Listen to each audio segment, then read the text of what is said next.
Jóvenes, buenas tardes. A efectos de que quede en el canal, vamos a hacer unas grabaciones con los contratos en los cuales no hay PPT, pero dijimos que vamos a seguir las exposiciones y fundamentalmente lo que señala el profesor Pérez. Entonces, luego de ver las exposiciones que me han mandado, para evitar equívoco y les facilita a ustedes la comprensión del tema, voy a controlarlos por lo que señala el profesor Petit. De tal forma que no quería hacerlo, pero lo voy a grabar para que ustedes tengan de consulta en caso que fuera necesario, porque, les insisto, no va a haber PPT.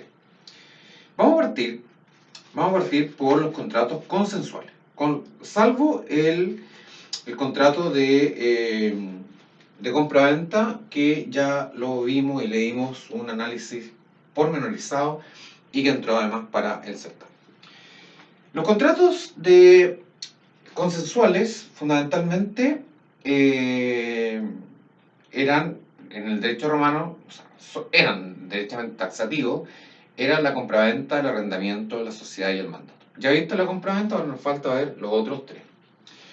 Donde más especial énfasis le vamos a dar al arrendamiento y al mandato. A la sociedad la vamos a ver así ligera. Entonces, lo que yo quiero es entregarles las pautas en qué tienen que fijarse para estudiar al profesor Petit, seguir al profesor Petit en lo que es los diferentes contratos. Al hablar del contrato de arrendamiento, lo primero que tenemos que hablar, lo típico si uno pregunta, digamos, los contratos consensuales, la clasificación más tradicional, bueno, contratos verbis, literis, consensuales, reales. Contratos consensuales, lo que les dije. Hábleme del arrendamiento. Entonces, lo primero que tenemos que señalar del arrendamiento es un concepto. Y fíjense que este arrendamiento está en el profesor Petit en los párrafos 375 a 379 de su libro. Y señala como concepto, fíjense, un contrato por el cual una persona se compromete con otra a proporcionarle el goce temporal de una cosa o a ejecutar para ella cierto trabajo, mediante una remuneración en dinero llamada merces. De tal forma que lo primero que tenemos que señalar al hablar del arrendamiento es un concepto. Luego, el contexto de que está dentro de los contratos consensuales. Y seguidamente ya este concepto nos dice las clases de arrendamiento que hay. Arrendamiento de cosas, arrendamiento de servicios. No habla el profesor Petit, pero que hay que agregar también el arrendamiento de obra. Nosotros nos vamos a centrar para el estudio de este contrato en el arrendamiento de cosas. En el arrendamiento de cosas. Bueno, al definir el contrato de arrendamiento, inevitablemente tenemos que señalar qué clasificaciones tiene este contrato. O sea, dentro de qué clasificaciones de los contratos que vimos tiene. Entonces vamos a decir naturalmente que es contrato bilateral, que es un contrato oneroso. Eso es lo que normalmente se pregunta. De ahí, concepto, características, clases. Las partes, el locator, el conductor y el merces. Y aquí dice el profesor Petit en el mismo párrafo 375, donde comienza el contrato, dice: el que se obliga a suministrar la cosa o trabajo es el locator. Hace una locatio y tiene contra la otra parte la acción locati o ex locato. El que debe el precio de alquiler o mercer toma el nombre de conductor. Hace una conductio y puede ejercitar contra el locator la acción conducti o ex conducto. Los romanos distinguían dos especies de arrendamiento: el arrendamiento de cosas y el arrendamiento de servicios. Y él agrega además que hay que estudiar seguidamente, que están muy relacionados. ¿Se acuerdan que conversamos el contrato de enfiteusis? Y ahí va el principal arrendamiento que nos interesa, que es el arrendamiento de cosas.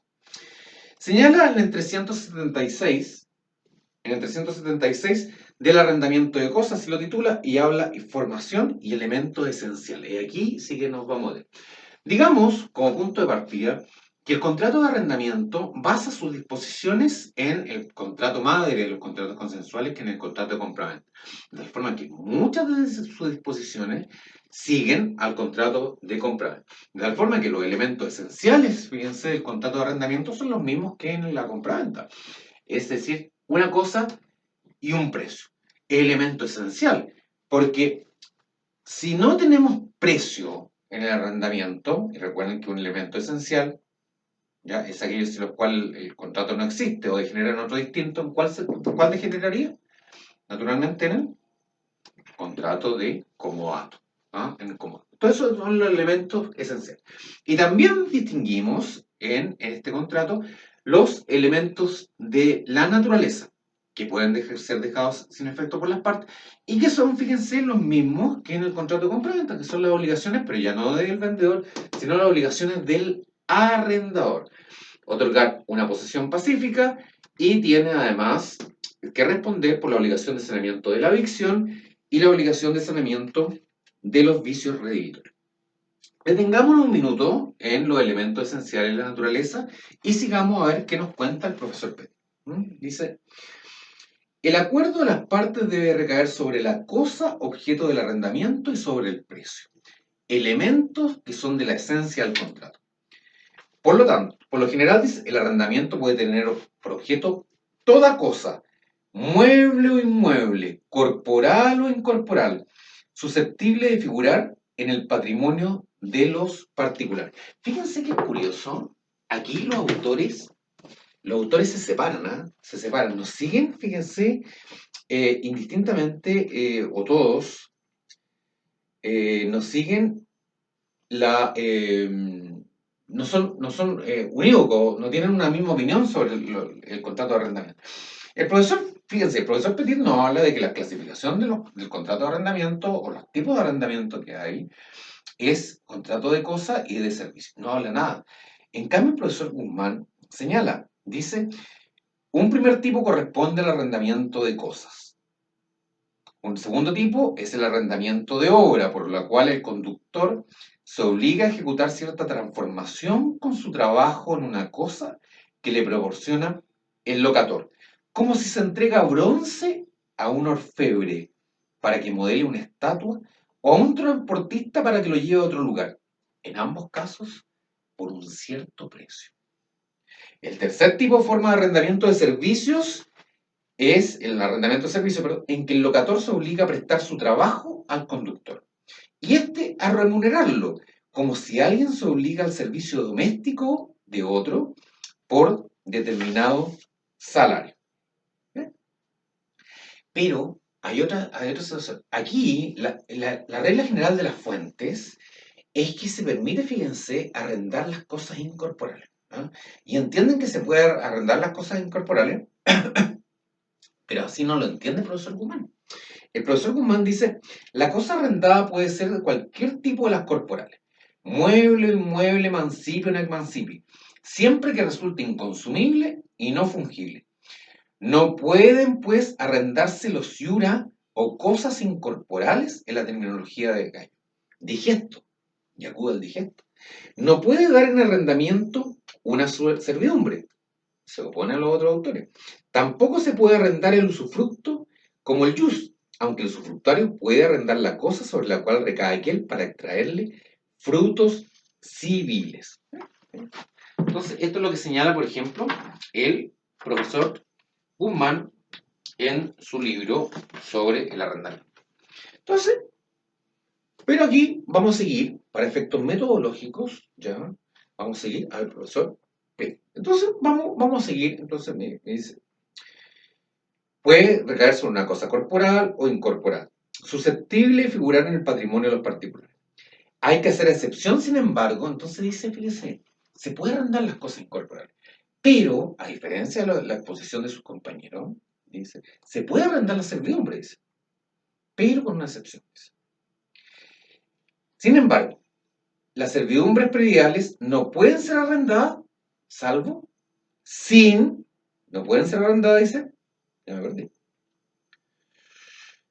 sin el terreno a que pertenece. O sea, arrendando el terreno, va a ser arrendado también la servidumbre. ¿Ya?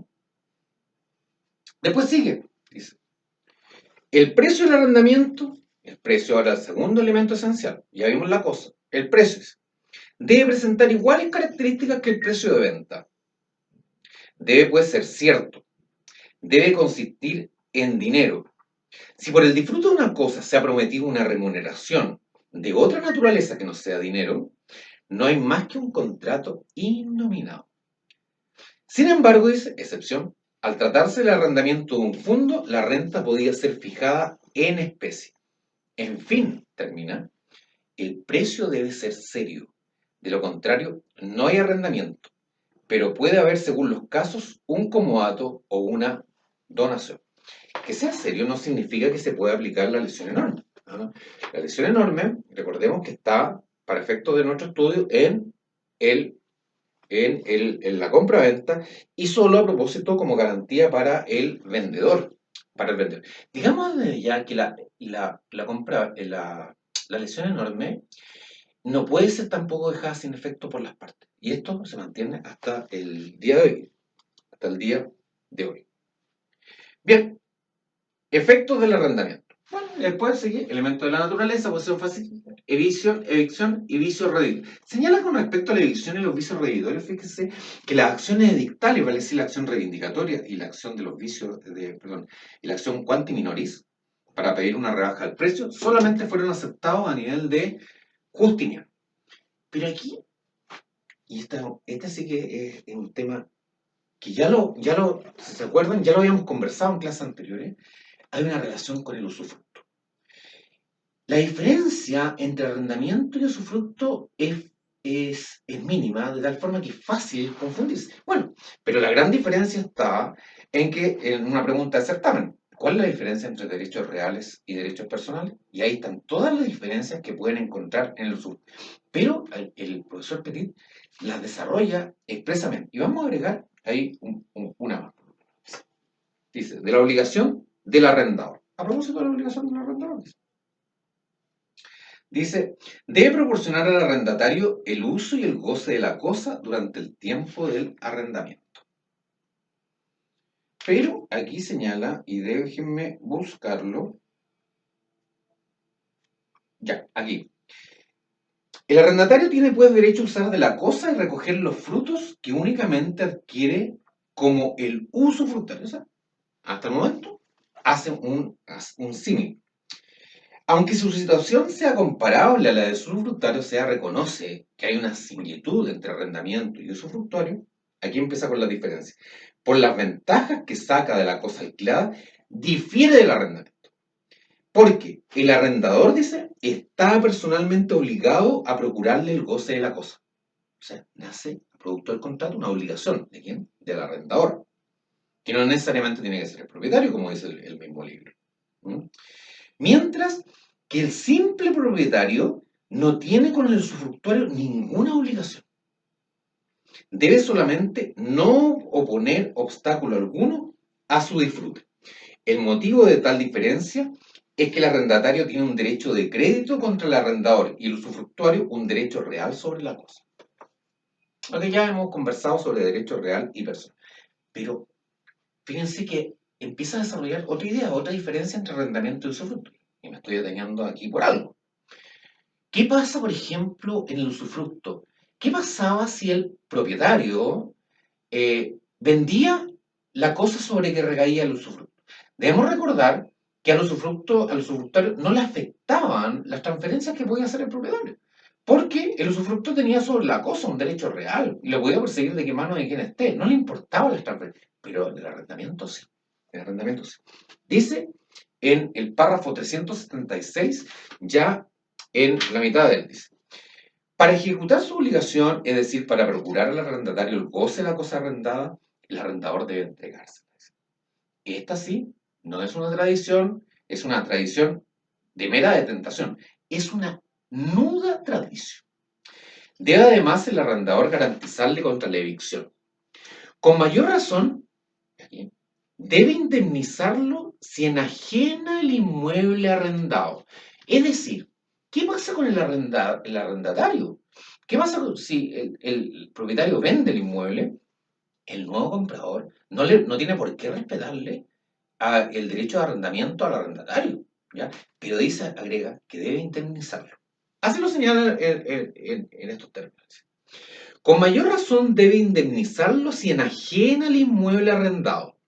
En semejante caso, el arrendatario, que no tiene derecho real oponible a los terceros, puede ser expulsado por el adquirente, A menos, y aquí está la excepción, ahí está la excepción, dice, a menos de una cláusula contraria inserta en la venta, pero tiene derecho de reclamar al arrendador daños e interés.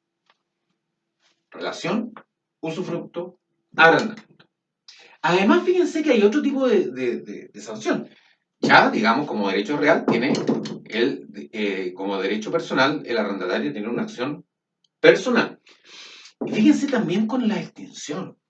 Hay modos de extinción del usufructo que no se aplican al arrendamiento. ¿Ah? Lo vamos a ver en los modos de extinción, pero por ejemplo, acuérdense que el usufructo se extinguía, y les recuerdo que fue una pregunta reiterativa en el certamen, por el no uso.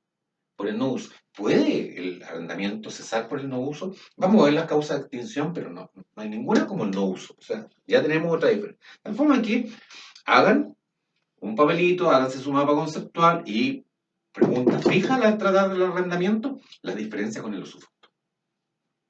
¿Qué pasa con la responsabilidad? Bueno, el arrendatario responde por dolo o culpa los riesgos a cargo del arrendador, de todo tipo de culpa, porque el arrendamiento va a recaer una utilidad a favor del arrendatario, entonces tiene que responder con todo tipo de culpa, culpa grave y culpa leve. Finalmente, lo que se refiere a la extinción aparece ya en el último término del arrendamiento de cosas, dice. Primero, la expiración del tiempo conveniente, esa no es razón. La duración ordinaria del arriendo de un fondo rústico entre los romanos era de 5 años. Fíjense los detalles.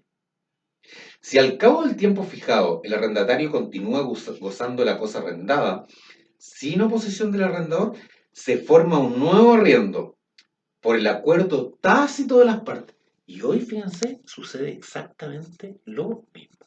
Y hoy sucede exactamente lo mismo. A condición de que el arrendador sea siempre capaz. O sea, si no dicen nada, se cumplen los 5 años y sigue el arrendatario con la cosa arrendada, se entiende tácitamente que se renueva el arrendamiento. Se dice que entonces que hay tácita reconducción. El contrato es válido por el término de 1 año cuando se trata de arriendo de un fondo y puede renovarse. ¿Qué tal? Segundo, bueno, entonces, primera forma de expiración, la expiración del tiempo conveniente. Segundo, la pérdida de la cosa arrendada. Tercero, el mutuo disentimiento, es decir, el acuerdo de las partes para resolver el contrato. Cuarto, la anulación obtenida por el arrendador. Tiene el derecho a hacer cesar el arriendo cuando el arrendatario abusa del disfrute o queda 2 años. Voy a leer de nuevo. Tiene el derecho de hacer cesar el arriendo cuando el arrendatario abusa del disfrute. O sea, utiliza la cosa arrendada para un fin que no está destinada a la cosa, ¿no? Por ejemplo, un caballo de paseo lo usa para carreras a la romana. No sé cómo eran sido las carreras romanas. O queda 2 años sin pagar la merces. Y cuando quiere recuperar la casa arrendada, para evitarlo él mismo. De la locación de servicios, con respecto, lo único que vamos a ver de la locación de servicios es el arrendamiento de servicios, dice, se distingue entre locatio operarum y locatio operis. Locatio operarum cuando el locato, en vez de procurar el disfrute al conductor de una cosa por la que le debe la merces, le presta servicios determinados. Todos los servicios no podían ser igualmente objeto de locación. Hay que excluir lo que es difícil valuar en dinero. A este número corresponden las operaes liberales o servicios prestados por las personas que ejercen las profesiones liberales, como los retóricos, gramáticos, geómetras, médicos, abogados y otros. Se admite, sin embargo, que estas personas puedan recibir una remuneración, pero se llama honorario y no podía ser reclamada en justicia sino por una cognitio extraordinaria. Por el contrario, la segunda forma de una locación de servicio o arrendamiento de servicio, hay locatio operis cuando el que presta sus servicios recibe de la otra parte tradición de una cosa sobre la que tiene que realizar su trabajo. Así, Ticio entrega a un obrero una joya para arreglarla, un vestido para limpiar, mercancías para transportar, o bien entrega a un empresario de trabajos un terreno para construir una casa. ¿Qué tal? Y ahí, nada más de la renta. Seguidamente, el profesor Petit se hace cargo de un contrato que a mí, en lo personal, no me gusta. Y no sé por qué. El contrato de sociedad. Así que ni siquiera lo vamos a ver en la pizarra y vamos a destacar algunos puntos. Por ejemplo, 380 que nos da un concepto de sociedad. La palabra sociedad tomada en su amplia acepción tiene el significado de asociación. Se aplica a toda reunión de personas que se han propuesto alcanzar un fin común. Unas veces se asocian con un interés pecuniario, religioso o político, ya para luchar contra un peligro o bien para crearse recursos que el individuo aislado es incapaz de procurarse. En un entendimiento más restringido, la sociedad propiamente dicha se distingue de la asociación en general en que tiene por causa el personal interés de los asociados. Y agrega aquí las características. La sociedad es un contrato consensual por el que dos o más personas se comprometen a poner ciertas cosas en común para obtener de ellas una utilidad apreciable en dinero. Entonces, fíjense, se refiere a la sociedad en general, parte, y después, en un término más restringido, se refiere a la sociedad como contrato. No hay en la sociedad como en la venta y el arrendamiento dos papeles distintos. Todos los asociados están sujetos a las mismas obligaciones. Curioso. Sancionadas por la misma acción, la acción pro socio. Formación y elementos esenciales de la sociedad. El contrato de sociedad es perfecto por el simple acuerdo de las partes, consensual. Y antes de que hayan puesto en común los bienes que se comprometen a suministrar. Y agrega lo que ya hemos visto en la exposición, el consentimiento puede ser manifestado en cualquier forma, oralmente, por carta o por mensajero, como en todos los contratos consensuales. Los contratantes son, por otra parte, libres de suspender la sociedad o de limitar su duración por un término o una condición que producen sus efectos ordinarios. Las partes deben ponerse de acuerdo con vistas a formar una sociedad, lo que se llama el día de hoy la affectio societatis, o sea, la intención de formar una sociedad.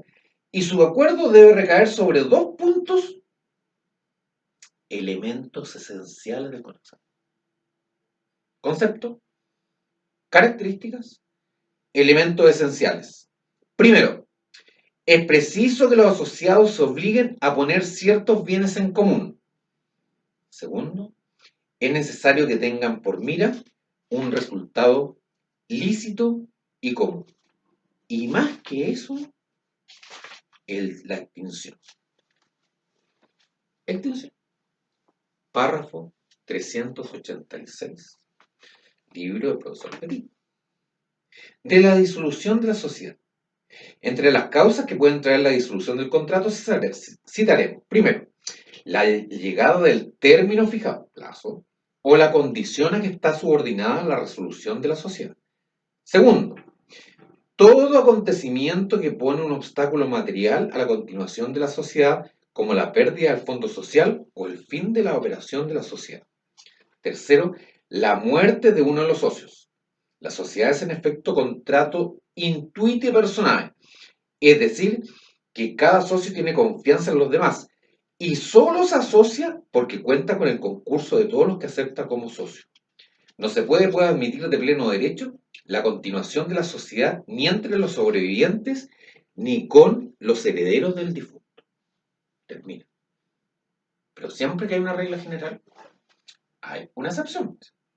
Los contratantes son libres de convenir que la sociedad continuara entre los sobrevivientes, pero no con los herederos del socio que fallezca, pues no lo conocen todavía y no podrían ligarse de antemano con personas inciertas. ¿Algo más? Nada más. El mandato. Este es un contrato muy interesante. Pregunta, ¿dónde hemos visto antes el mandato? ¿Se acuerdan? ¿Se acuerdan dónde hemos visto antes el mandato? Bueno, le adelanto que ya lo hemos visto como fuente de obligaciones, ¿se acuerdan? Cuasi contratos, ¿ya? Con la gestión de negocios, y lo hemos visto también, lo vimos a propósito del primer semestre, con la representación, con la representación. Esas dos figuras lo vamos a nuevamente a recordar. Récord. Bueno, el mandato que tenemos que tener, nuevamente, sigamos la mecánica de que les ha sugerido este profesor, un concepto, características y sin duda nombrar la relación de un cuasi contrato y la representación que vimos en el primer semestre. Digamos que hay dos clases de mandato, que es un mandato general y un mandato especial para un fin determinado. Y existe hasta el día de hoy, por ejemplo. Ustedes cuando defiendan una causa en tribunales le van a dar un mandato general seguramente. Pero cuando hagan una causa de divorcio van a necesitar un mandato especial de divorcio, especial para divorcio. Entonces, esos son mandatos generales y especiales. ¿Y están en rojo? Sí, fíjese. Y lo señala el profesor Petit. Párrafo 388. El mandato es un contrato por el cual una persona da encargo a otra persona que acepta de realizar gratuitamente un acto determinado o un conjunto de operaciones. El que da el mandato se llama mandante. El que encarga de ello se llama mandatario. Este contrato tenía una gran utilidad práctica, porque ocurre con frecuencia que una persona está impedida por enfermedad o por ausencia de dar cumplimiento a los actos necesarios para la gestión de sus bienes, citado por Ulpiano, y tiene que recurrir a la buena voluntad de un tercero. Y aquí está la clase, y lo dice. Así, los poderes confiados al mandatario podían ser más o menos amplios, ya estuviera encargado de uno o varios asuntos especiales, ya su mandato fuese general y comprendiendo la administración del patrimonio interno. Formación y caracteres. El contrato de mandato es perfecto por el solo acuerdo de las partes. El consentimiento puede ser dado expresamente o tácitamente. Por lo demás, las partes eran libres de contratar pura y simplemente a plazo o bajo condición. El mandato no es válido si no reúne los caracteres siguientes, o sea, elementos esenciales del mandato. Primero, la gratuidad. Segundo, que deba tener un fin lícito. Y tercero, que el mandante tenga el interés pecuniario. Ruego leer, profesor Petit. ¿Mm? Debe ser gratuito. El mandatario presta un servicio al mandante que ha puesto en él su confianza. Si las partes hubiesen fijado un salario, no habría mandato. ¿Qué es lo que habría? Arrendamiento de servicios o contrato innominado. Sin embargo, estaba permitido remunerar ciertos servicios que repugnan por su naturaleza a la idea de tráfico y no pueden ser objetos de arrendamiento. Tales eran las de los profesores, abogados, filósofos. O sea, yo me habría salvado en la época romana. La remuneración tomaba entonces el nombre de honor. Segundo, debe tener por objeto un acto lícito, si no es nulo. Tercero, en fin, es necesario que el mandante tenga un interés pecuniario en la ejecución del mandato. Por lo tanto, el mandato dado en interés únicamente de un tercero no es obligatorio. Y sigue, y después habla de los efectos del mandato y habla de la obligación del mandatario y de la obligación del mandante. Obligación de, vamos a leer una nomás. Para ejecutar el mandato, obligación del mandatario. El mandatario debe realizar la operación de que ha sido encargado sin salir de los límites que se le asignaron. Si los ha sobrepasado, se le considera como no habiendo cumplido su obligación.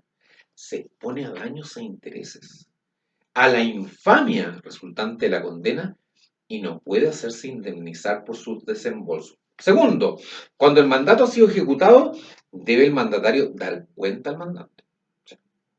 Ejecutar el mandato debe realizar la operación que ha sido encargado sin salirse de los límites. Segundo, debe dar cuenta al mandante. Tercero, en la ejecución de su obligación, el mandatario es responsable de su dolo y de toda culpa.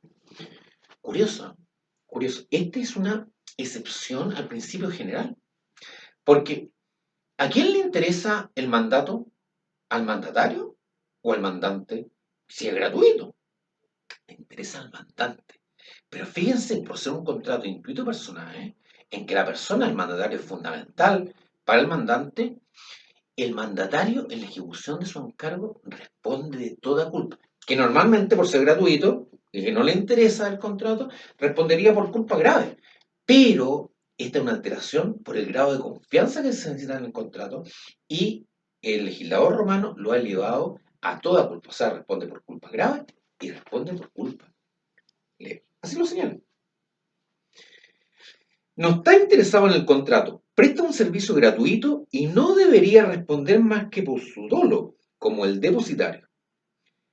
Pero otros juristas hicieron prevalecer una doctrina más severa y con razón, pues el mandatario, en quien el mandante pone toda su confianza, debe merecerla por su diligencia. Se compromete a ello tácitamente aceptando el mandato que es libre de rehusar. De la obligación del mandante. Este debe hacer de modo que el mandato no ocasione al mandatario ningún perjuicio. Si pues el mandatario hace gastos justificados, el mandante debe indemnizarlo. Si el mandatario contrae obligaciones, debe procurarle su liberación, ejecutándolas o tomándolas a su cargo, mediante una novación. Y su obligación es sancionada por el acto mandato. Y ahí está el mandato. Y aquí viene la extinción del mandato.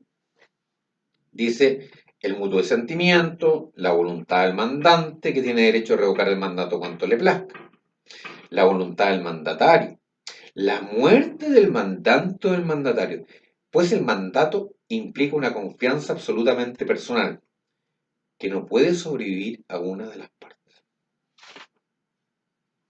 Y lo último del mandato, es con respecto a la representación. ¿Se acuerdan cómo funcionaba la representación en Roma en el primer semestre? Acto jurídico, representación, o sea, la actuación de un tercero en nombre de otro. ¿Ah? ¿En quién se radicaban los efectos? De tal forma que si un tercero intervenía en nombre de otra persona, ¿en quién se radicaban los efectos? De tal forma, por ejemplo, hagamos un ejemplo. A encarga a NN que vaya a Egipto a comprar el caballo Saratoga y la perrita Aramis y el esclavo Sócrates. Ese, si es así, tal vez sería un mandato específico, ¿no es cierto? Especial. Bueno, si iba NN a comprar a Egipto estas tres especies, si fuera el día de hoy, lo que hace el mandatario, o sea, la compra, inmediatamente esos bienes que compra, que adquiere, pasan a propiedad del mandante, del que encargó, el que hizo el encargo. En este caso. Eso es el día de hoy, pero en Roma nosotros sabemos que eso no era así, porque lo que he señalado es parte de la representación directa.